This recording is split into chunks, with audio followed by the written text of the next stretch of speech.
Welcome everybody to episode 2 of BearcatInsider.com. It's Friday, March 13th. Travis and I both washed our hands and we're ready to go. Thank you all for coming back. If you watched episode 1, I want to welcome the new viewers as well. Now I'm going to throw it over to my co-host, everybody's favorite assistant, Travis Marsh, and let's see what we got in store for today. Well, Chance, thank you. When we had the bright idea to come to the stadium, we expected it to be sunny and really show off our nice field, and then that was yesterday, and then today here we are with the rain and the thunder and everything else, so you have to bear with us.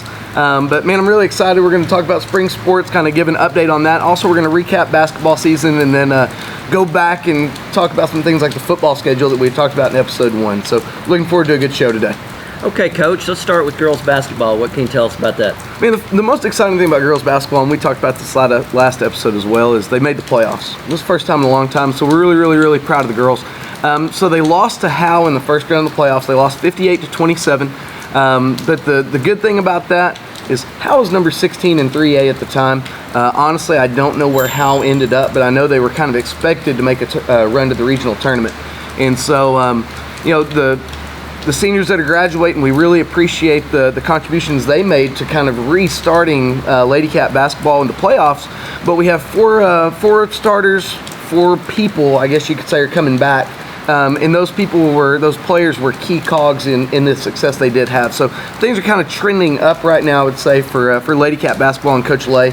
And man, we're really looking forward to kind of how they go in the future and the work they're able to put in over the summer and getting ready for next season. Hey, I know the Bearcats lost a tough basketball game there to Van Alstyne. What happened there? Well, they did. We made the playoffs for, gosh, I don't know how many times in a row, but I know we've been ultra successful under Coach Price, and we were on a streak of 20-win seasons there for a while, and this year we didn't make it to 20 wins, but part of that is that we played football until almost Christmas. And so that puts a dent in the basketball schedule, and Coach Price always does a really good job of adjusting to that. So Van Alstyne, we lost 56-51. It was a tough game. It was a back-and-forth game until the very end, and they kind of pulled away whenever we had to foul to try to keep in, things like that. But we're going to bring 5 kids that have been major contributors. They're all coming back. And so we're really looking forward to that. We're going to have a great lineup with Ish and Aiden Cox and Jay Cox, Avery Smith, and Avery was our leading scorer in the playoff game. You could really kind of see him grow up as the game went on and kind of take over the game a little bit. He's so fast. He is, and when he puts the ball on the ground, he wants to go to the basket, he gets there. And so I was really pleased to see that, especially, I remember playing the third quarter, he was going on the left side, and he just ducked his head and blew by about 3 people, made an easy layup, and made it look easy. And so really looking forward to kind of his future development. And we'll have a big lineup. We have some kids coming back from the JV that are going to immediately contribute to the varsity team. So we're really excited about that. But the thing that's frustrating and also exciting about Bearcat basketball at the same time is how good we were when we played awesome. And then when we didn't play great, we could lose to anybody. So you can beat anybody and lose to anybody, all in the same game. A lot of that has to do with that. When we have kids that play multiple sports, because we're a smaller school, you share kids. And so all football season, Jabbo and Jay and Aiden and Bam and Javon and kids that we counted on, they weren't in the gym playing basketball. And then when you play 4 rounds deep, they're really not in the gym playing basketball. And so the skill development isn't always there. A lot of it's going to come down to what our returning players, our younger players, what are they able to do in the summer? To really get better. And so we have a summer league that we play. The kids play tournaments. They need to get in the gym. They need to shoot. They need to do all that, because whenever it's time for football, hey, it's time for football. Okay, so basketball, it's not that it gets overlooked. You just have to share kids. And one thing that's great about Coach David and Coach Price is they share kids really well. And when it's basketball season, they're not out there throwing and catching the football. When it's football season, they're not out there dribbling and shooting. And so it's just kind of something we have to do. Now another thing is parity. Okay, we had a really good district. So Whitesboro made it all the way to the regional tournament. They lost to Troop in the first game of the regional tournament. I think we lost to Whitesboro both times. I might be wrong. We did. Okay, but they were good games. They were close games. I think they were single-digit games both times, and one of them got away from us at the end due to the fouling to try to get an advantage. But so Troop beat Whitesboro. Callisburg played Troop early in the year and lost to them by 2 points. And then Callisburg didn't make the playoffs in our district. So a 5th place team in our district lost to a regional finalist by 2 points in the season. And that just goes to show you the strength of our district and the depth of our district, and that even though we didn't go as far as we wanted to go, we still had some great accomplishments that the kids can hang their hat on and say, man, we made it out of a really, really deep district. And we went all the way, and then Van Alstyne that beat us lost to Whitesboro by just a couple points. So it was all just if you think about it logically, which is a rabbit hole that if you go down, you'll drive yourself insane. We're a really good basketball team that just either we didn't play our best at the wrong time, or we just kind of ran into a buzzsaw at different times. Okay, that wraps up the winter sports. Now we're going to move on to the spring sports. Let's start with baseball. Well, first off, viewers, I apologize for the change in lighting behind us. It's Texas, and the sun came out while it's raining. We're just going to have to deal with it. Yes, don't go to the light. Yes. This is still Bearcat Insider. You're not being called to heaven by the coronavirus. Everything's okay. All right, baseball. Okay, so tournament play's over with. Bearcats are up and down throughout tournament play, which happens because at tournaments you have big schools, you have small schools, you end up playing God knows who wherever you end up playing them, and then you add the rain into it and everything else, and then you can't even play the Pilot Point tournament in Pilot Point. You play that one in Melissa because just the field situation, things like that. So tournament season's over with, and we're 1-0 in district. Okay, so that puts us in the top half of the standings, which is where we want to be, and we want to try to stay there so we can try to make the postseason. But we played Callisburg, and we won 10-0. Okay, that's always a good start, but the really cool thing is Ethan Evans pitched a no-hitter. Now, Tad, I'm probably going to get the year wrong, so I apologize, but I know you can text me and correct me because you do it every time. And viewers, this is where you come in. I need some information. To my knowledge, my limited knowledge, this is the first no-hitter that I've known about since Russ Horton pitched a no-hitter against whoever in the state tournament in 1996. East Bernard's what's popping into my head. Okay. Don't know that to be a fact, but luckily we have Tad. Tad's got it. Tad, text me. Let me know so we can correct the next play. Tad did correct me on my Salina football game, Northern blew in. He corrected me on my year on that. So, Tad, I fully expect it, and it's okay. I appreciate the feedback. At least we know one person watches. One person watches. So, that's baseball. And then, softball right now, we're rocking and rolling with softball. They're 15-6 overall, 2-0 in district. And the great thing right now is they have pitched 12 shutout innings in district play. Between Bill Meyer and I think it's Gracie Sanders. I think they are completely shut out for all of district. So we're rocking and rolling now. The pitcher gets credit for the shutout innings, but I'm sure that means that we're playing great defense behind them. And then if we're winning games, that means the bats have come alive too. And so, man, if you keep up with Pilot Point Bearcats on Twitter and Facebook, you get these game reports that we get all the time. You can keep up, and it's almost like you went to the game. Now, don't do that in lieu of going to the game. Please go support your Lady Cat softball team. But if you can't, check them out on Twitter. I think what is Coach Ramsey's Twitter handle? Do we know off the top of our head? PPHS Softball. PPHS Softball on Twitter, and then you also have pilotpointbearcats.com on Twitter and Facebook, as well as the website. And you can keep up with kind of all things that are going on that we know what's going on, because we're only as good as the information we're given. Absolutely. And so, man, check that out. Hashtag 15 strong. Coach Ramsey has it rolling. And I think that'll do it for baseball and softball. All right. Now let's move on to track. I know we've hosted a meet and then had one other meet. What's the track report? Well, we hosted meets. First meet of the year was our meet. We don't do field events because it's an early meet, and then we didn't get to do field events at Whitesboro because it was raining, which is going to probably be the story of spring. But our home meet, thank you to all the people who helped. We had great help in the press box. We ran a good, efficient, fast meet. All the timers, pickers, we really, really appreciate them. But we ran well. We got second in our meet to Gunner. They did beat us. And then I don't know where we placed at the Whitesboro meet, but I know we didn't win it. We were kind of in the middle of the pack with Gunner and Whitesboro, us and Sherman. And some good teams were there. There was a team from Oklahoma. I don't know if it was Medill or Marietta, but they had a big M on them, and they were from Oklahoma. I think it was Medill. Medill. That's perfect. I didn't know. Yeah, okay. But I knew there was a big M on it, yeah. And so I knew that there were two M towns from. It's good. So I'm working on it. Okay. But it's been a good starting point for both varsity teams. The boys team, we're doing well.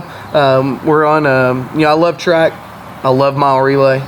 And we're 2-0 in mile relay. We're undefeated in mile relay. So if we can do that for however long it takes for us to do that, we'll be state champions. I know that's good logic. So if we just stay undefeated, if we never lose, we're champions. So that's the goal. Girls team's coming along. We could always use more numbers. On the girls side, again, we're trying to build a track team, and then the ones that are running though, we're having some success. We're getting there. And I really think that as the year progresses and they get better, they're going to just keep getting better and better, and we can send some people onto area and regionals. Brisa's kind of the headliner because of her success. Right now, I don't think she's where she wants to be, but what the trend is looking like through 2 meets is that she's dropping time. And that's, as long as that trend continues, she's on the right track. So, and back to basketball and how football affects basketball. Basketball has also affected track because the distance coach, Coach Price, has just now got to show up. Yes, he's 1 week in, and me being the substitute distance coach, I don't think I helped out very much. All right, welcome back. We had a battery issue, but it is fixed. Okay, there we go. And so back to Coach Price. He's 1 week in. I was a substitute, and I was a poor substitute, okay? I know a little bit about distance running, but it's not just, hey, kids, go run really, really long. Hey, y'all go run 3 miles? Yeah, it doesn't work like that. I don't know exactly how it works. I don't claim to be a distance guru, but I'm pretty sure I set back the distance program by at least a week or 2. And so Coach Price is in the middle of his rebuild right now. So now they're gaining ground. They're gaining ground. They've gotten over the fact of maybe that I was trying to turn them all into quarter milers. I don't know. But things are looking up. And we have some young kids on both sides that they're going to keep getting better and better and better. But like we were talking about with Brisa, and we have another Brisa coming up, but this is Brisa Hernandez. We'll talk about Brisa Luna here in a minute with powerlifting. I don't want people to get confused. Okay. I think she's trending up to where I don't know if she's going to catch the state champion cross-country runner from Whitesboro. She's pretty impressive early on here in the season. So I don't know if Brisa can catch her or not, but I know that if we can latch onto her and have her pull us around the track, we have a good shot at getting to Austin if we stay close. Gotcha. And so I know distance is kind of a passion of yours, maybe a family line there. So I won't let you. Obsession. I won't let you get on your high horse because I don't know that we have enough battery left for that. I won't bore people with it. Yes, but things are looking up for Brisa mainly.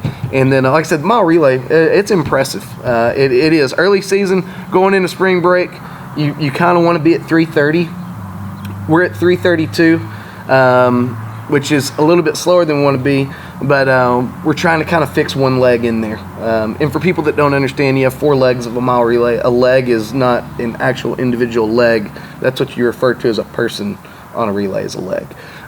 We're leg short right now, but we think we have the leg that we need. So that's track in a nutshell. You mentioned Austin, which made me think of, in light of all that's going on in regards to all spring sports, Yep. What are you guys being told, or how is that handled moving forward with all the shutdowns, and what does the future hold for all of the sports? So anything that's beyond a local decision will come from the UIL. Right now we have nothing from them. Of course, NCAA March Madness is shut down. UIL. So you guys haven't even heard about basketball, which is just around the corner. I know that the boys' state basketball tournament right now, it got postponed at the conclusion of the 3A game, I think, last night. Gotcha.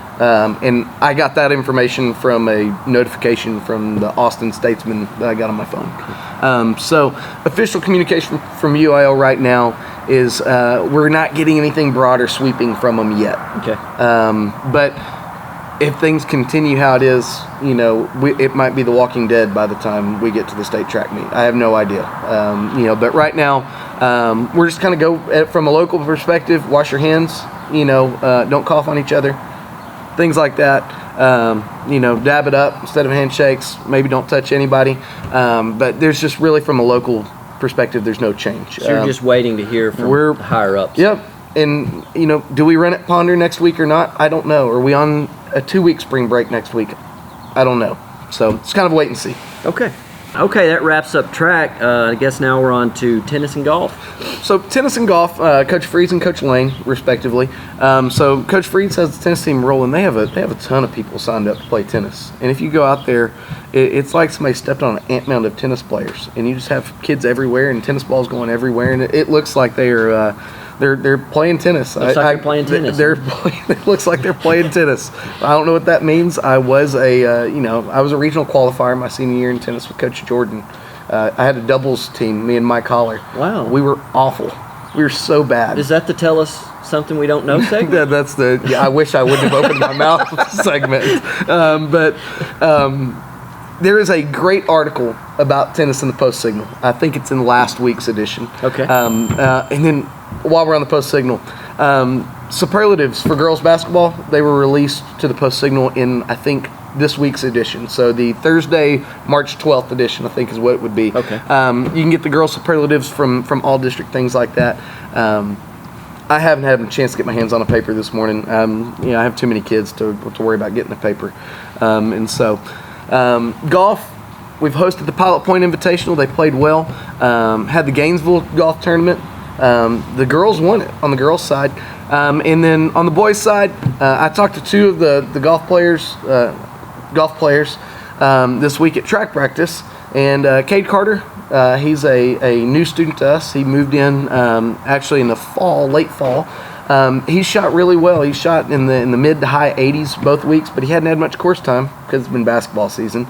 Again, multi-sport athletes. That's kind of so. As he gets more, course time, more time at the range, I think he'll do really, really well. And then I talked to Max Holler, and he said he's still in triple digits. But again, what are you going to get from Max? Well, he's playing baseball right now. He's playing golf right now. He's running track right now. So he's only going to get better the more time he's out there on the course. And so I really look forward to them kind of as things progress, as they get to their district tournaments. And both of those, that's going to be the key to postseason play. Both golf and track, golf and tennis will have district tournaments. And then based on their ability to function well in those tournaments, will decide if they go on to the regional tournament in both. And so next we're going to have powerlifting. Yes, now on to powerlifting. As we speak, the regional meet is boys' regional meet going on right now. So let's get caught up on the girls and then move on into the boys. Now you'll have to forgive me. I'm going to have to resort to my handy notes here because there's a lot of information on powerlifting, and I'm sure I'll get some of it wrong or I'll leave somebody out, and I do apologize. But powerlifting's going on. Powerlifting is kind of I hate to say it's kind of an overlooked sport. And there's one real reason why. It's not a UIL sanctioned sport. Okay, it is it's going to be referred to as a club sport in almost every athletic program in the state of Texas. However, it's a really important club sport. Mm-hmm. It has a great association that works with it, that kind of organizes everything. The Texas High School Powerlifting Association. They do a fantastic job, and we're fortunate that we have two really good coaches here in Pilot Point with Coach Perez and Coach Peacock. They do a great job. And so if you ever need powerlifting information, Texas High School Powerlifting Association has a great website. It's www.thspa.us. Put that in the show notes on the and video. You can find the Pilot Point lifters. You can find all the results. You can find up to the live results sometimes at the bigger meets. But so this is worth noting. Pilot Point is Region 6, and put this in the bottom notes as well. Okay. All right, Region 6, Division 3. Okay, so it's North Texas small schools, basically. Region 6, Division 3. So the top 12 in each weight class qualify for the regional meet. Okay, it's not a district meet and then you advance to the regional meet. You have all these meets that go up to the regional meet, and they take the top 12 per weight class. Okay. And so that's what makes the regional meet. And then the top 2 from each weight class advance to the state meet. Now, why I said state meet, the state meet is March 28th in Abilene. Now, to backtrack to that, we have a girl who is advanced to the state meet. All right, congratulations to Breesa Luna. She got second in the 105 weight class. Okay, and I think we had 4 girls compete total. Breesa's the only one that advanced on to the state meet. Super proud of her, super proud of the coaches that got her there. So we know for sure you can circle March 28th in Abilene for the state powerlifting meet, pending if we have it at all, due to the godforsaken coronavirus. All right, now, boys regionals, like Chance said, happening right now as we speak. So without knowing what's going on right now, these are the people that I know qualified based off of the last up-to-date standings from Texas High School Powerlifting Association website as of this morning. Okay. So in the 132 weights class, we have Edwin Rodriguez. He went in second, and Trevor Martin went in 10th. So we have 2 in there. The 181's Victor Martinez. He's going in first. So, man, I hope he does what he needs to do and produces. He's 10 pounds above the second place lifter. Okay. Now Drayden Lawson. All right, Dre's going in second in the 198s. Okay, and then now we're getting to the heavyweights. We got Brandon Fangman in the 220s. He's going in third. Okay, we have 2 in the 242s. Okay, Connor Lynch is going in fourth, and Ben Beggs is going in sixth. Now, this is going to sound like I'm an expert in this. The top 5 lifters in the class are within 60 pounds of each other. So that should be a really, really competitive weight class. And it's all right around, if I remember correctly, and I'm probably wrong, it's somewhere around 1,600 pounds. Okay, now 1,600 pounds, that's the total. All right, you get deadlift, squat, and bench. And your total from those 3 lifts is added together, and that's your total. And so let's just say it's 1,500 pounds, or I don't care if it's 1,200 pounds. That means these young men, okay, Connor going in 4th place, I think he was, right around, I don't remember off the top of my head, but just say it's 1,400 pounds. That's over half of a ton that this kid's moving. That's a lot. That's impressive. Okay, and in all of these weight classes, you look at Edwin Rodriguez in the 132s, that means he weighs, I do believe that is the top end. He has to weigh less than 132, and I think it's a 121, so there's a window there. And he was around 1,000 pounds, if I remember correctly. That's a little dude that's lifting a whole bunch of weight. It just makes my back hurt thinking about it. But not them, because they lift with good form, and they don't have back problems, I'm sure. Okay, but and then we have Jacob Scott. He's going in 8th in his weight class, and so that's the regional outlook.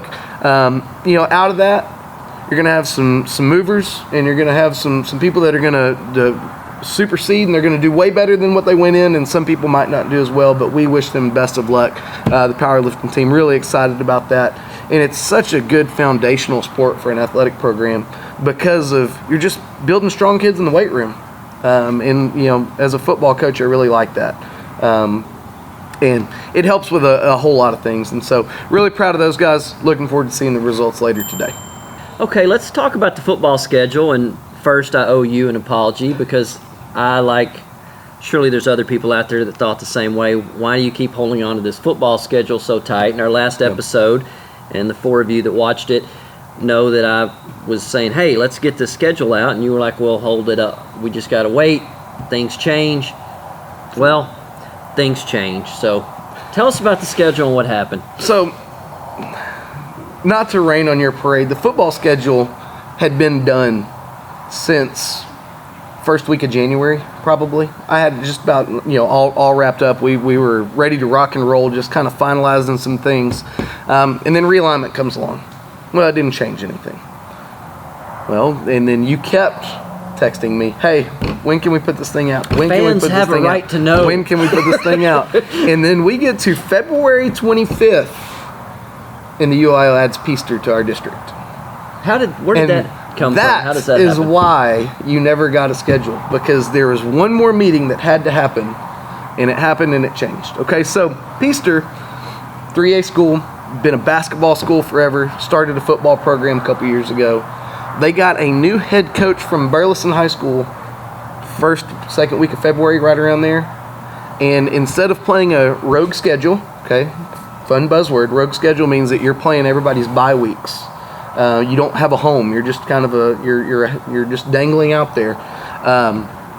Instead of playing a rogue schedule, that head coach said, hey, we want to play varsity football. So he petitioned the UIL and said, we want to play varsity football. And then they looked at it and said, hey, District 4 3A, that's where you're going to be pending a vote from all of them.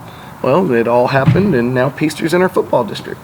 And so late change, but instead of having to retract and republish, we only had to publish one time. And confused. So, and then along that same UIL meeting, just to interrupt you, sure. wasn't Pottsboro also petitioning to be in our district as well, and didn't that fail, or what's? Pottsboro did one in. Okay. We said no. Okay. And then they didn't like our answer, and so they petitioned the UIL, and then the UIL said no. Okay. But then the UIL said yes to Peaster. Gotcha. So that's just kind of how it happens. And so, someday maybe we'll have a nice long segment about what in the world goes into realignment. Maybe episode 3, that'll be a topic we can cover. But in any case, we have Peaster. The way things are going, we may not have a lot to talk about but that in episode 3. Or we can wear face masks and have a CDC news break. I don't know. But so right now, okay, and if anything changes from this point forward, it's going to be a scrimmage because we're contractually obligated to our 10-game schedule now. So scrimmage 1 is going to be a 3-way scrimmage between Van Alstyne, Melissa, and Pilot Point. Okay, scrimmage 2 is going to be us and Crum. Okay, those sites could change, so I'm not going to say it's a home or an away. Okay. They're just scrimmages, so it's a glorified practice, and so that's not as important. Now, we're going to open at home with Plainview, Oklahoma. Okay, kind of a newbie to our schedule, not really a whole lot of history there. State champions, Oklahoma 4A, 3A, 4A, played for state. Okay, so really looking forward to that game. It'd be a good measuring stick right off the bat for us. Game 2, Fort Worth All Saints. Okay, 2 Division I ready college linemen. Okay, they have scheduled visits to Texas, scheduled visits to Alabama. Really excited about that. Last name Brockermeyer, NFL bloodlines there. Okay, so really excited about that matchup. I think it's a great thing for some of our kids that might think they're college players. Well, we'll find out week 2. Week 3, bye week. Okay, we're going to beat the bye week. Okay, we I don't think we've ever been beat by a bye week. I think that's good. A Terry Slay line. We beat by. I'm never going to say that ever again then. If it's a Terry Slay line, a view from the field is not something that needs to be like a view from the box. Correct. Nice plug, Terry. You can count me as an official sponsor of a view from the box. Okay, but then after that, man, we're right into district play now. No, we're not. So we have Gunner week 4. I apologize. And then right after Gunner, we're in the district play. And Peaster's our first game, and then we're going to roll right through it. Last game, week 10. I'm predicting it now. We're going to play for a district championship in Brock, Texas in week 10. So you're saying the Brock game's a big game. Imagine that. Yeah, shocking. I know that, hot take, the Brock game's a big game. Okay? Hopefully it's the 9-0 Bearcats versus the 9-0 whatever Brock is. Back to Brock. Yep. Is that just luck of the draw that ends up being the last week? I mean, if I wrote it out, that's the way even Brock would want it to be. Yeah, I mean, it's a Hollywood script, if you will. No, it's random draw. Whenever, we'll talk about that when we talk about realignment. Don't ruin it. Okay. But it's a round robin draw, and that just happens to be the draw. That's just crazy. Yeah. So looking forward to it. It's always a good game unless you lose. And so really excited. That's the football schedule. You can get a copy of the football schedule on pilotpointbearcats.com. You can. Yes, and sir. It's on Twitter and on Facebook. Correct. Save it. Make it your background. Maybe we'll come up with we argue about this, a screensaver for your phone, which is not just a picture that you save. There is a setting for that. Okay. But get with us on that. Yes. But that's another argument for another day. That takes us into viewer's choice. Okay, and so you have our viewer's choice question. I have the viewer's choice question. Okay. And if you want to be the viewer's choice question next week, or no, sorry, not next week. Well, maybe. Next time. If I don't have school next week, we might do this every day. Send it to that email. What's that email? pilotpointbearcats@gmail.com. Go straight to his phone. All right, here is the question. Why is the football district different than the other districts? All right, so let me get my thoughts together. Gather them. Okay. So football is split into 2 divisions. Okay, so we're 3A Division 1, which means that in that 300-person range of the snapshot numbers that make up 3A, they split it in half and made Division 1, Division 2. And honestly, I don't know why, but that's the way they do it. I guess it's for competitive balance, some cool buzzwords that you could use. My assumption would be to give more schools opportunity. Yes, because a school with 550 kids, you have a better chance of getting 11 better players than a school at 300. Just if you play your numbers right. And so due to competitive balance, that sport's split into 2 divisions. Basketball's not. Volleyball's not. Baseball, it's not. Track's not. And so because of that, you end up getting 2 different districts. So, for example, our football district didn't change except for adding Peaster. Okay? Our basketball district is the same as our volleyball district. We haven't gotten the spring sport districts yet, which is going to be track, baseball, but they usually pretty closely mirror those other districts. Where does cross country fall in? What?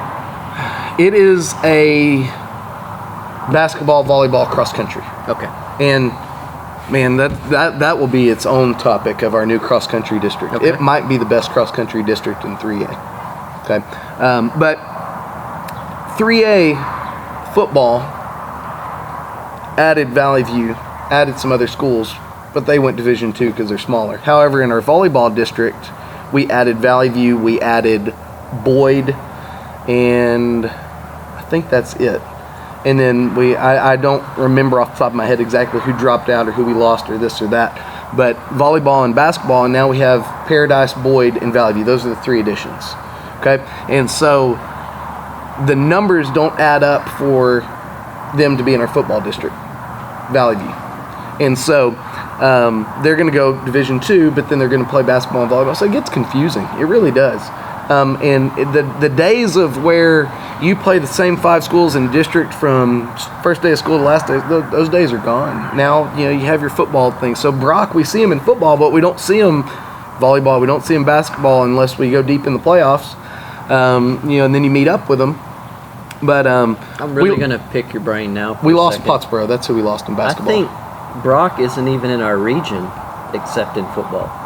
I think you're right, because in the other regions, I do believe we go east. Yeah. And then in football, we go west. Yeah. Now, without everything in front of me, it's shooting from the hip, which I don't do well. Okay, but I think you're right. That's why you're everybody's a favorite assistant coach. Right? Or the whipping boy. Technical difficulties. Move on. No big deal. No big deal. All right, so that's why it's enrollment numbers and competitive balance, and football gets its own separate thing because of that, and then all the other baseball, softball, track, UIL academics. We'll find that alignment out as the year goes on. Right before the end of school, usually that comes out. But right now, we know our volleyball, basketball, and football districts, and cross country. Now, I can't help but talk about it. The cross-country district is going to feature Pilot Point, who has qualified for state, I think, in both boys and girls the last 5 years. Might be wrong, but I'm pretty sure that's pretty close. Whitesboro had the girl that won it, and they're always competitive on both sides. And then you add Boyd, who's pretty good. They have some good runners. But then you add the Valley View program that has been dominant in 2A. And now, shameless plug, I know I was at Valley View last year, but Mark Davidson, who I consider a friend of mine, and I consider one of the best distance coaches I've ever been around, his program's rocking and rolling. It always is. It always is stacked. I could give you a long list of the kids, but nobody cares about that because it's PilotPointBearcats.com. But they are going to add to Or that it's distance. Well... Moving on. We're not getting that started. That's going to make for an exciting cross-country district meet. It really will, because the fact of the matter is we're probably going to have our top 4 teams that go to regionals. I think is how it works. Mm-hmm. Might be the best 4 teams in the region. And it's very possible there's going to be kids sitting at home in our district that can any other place in the state would be there.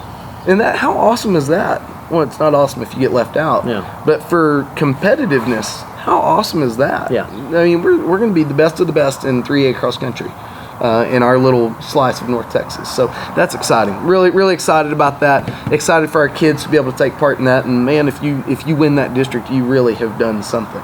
So exciting stuff. Well, that wraps up this show, episode 2 on Friday the 13th. Steve, do you have any other comments? And the Bearcats, Ladycats, we're looking forward to a successful spring. We're in district play in both softball and baseball. District tournaments are coming for golf and tennis. Powerlifting, the boys are lifting right now. We already know one girl's going on to state. We have kids busy with everything right now. It feels like every time you turn around, it's a kid gone for something with FFA or something with a tournament or something with a sport or a track meet or this and that. And so it's a busy spring, but hopefully a successful one. We'll see what kind of the forecast is as far as events going forward. But really exciting.